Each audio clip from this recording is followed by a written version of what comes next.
ఇక అప్పటికప్పుడే వాళ్ళ అబ్బాయిని వెతకడానికి వెళ్ళాను.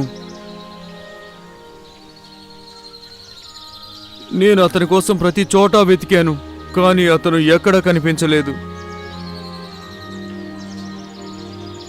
అలాగే తెల్లవారిపోయింది. నేను వాళ్ళ అమ్మ ఎలుకబంటి దగ్గరికి వెళ్లాల్సి ఉంది. నా బండి దానంతట అదే కిందకి వచ్చింది.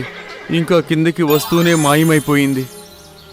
చూస్తూ చూస్తూ ఉండగానే నేను చెట్టుగా మారిపోయాను. ఇక అప్పటి నుంచి ఇక్కడే నిలబడ్డాను.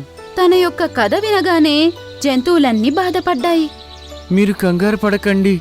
మీరు ఆ తల్లి ఎలుకబంటి చిరునామా చెప్పండి, మేము ఆమెను ఇక్కడికే తీసుకొస్తాం. ఇంకా వాళ్ళ అబ్బాయిని కూడా వెంటనే వెతికి పెడతాము. అది విని లావు బొప్పాయి మమ్మీ బియర్ ఇంటి అడ్రస్ ని చెప్పింది.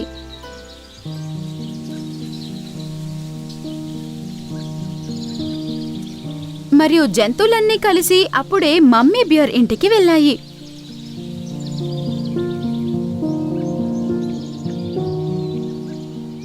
మరియు మమ్మీ బియర్ ని వాళ్లతో పాటు లావు బొప్పాయి చెట్టు దగ్గరికి తీసుకొచ్చారు.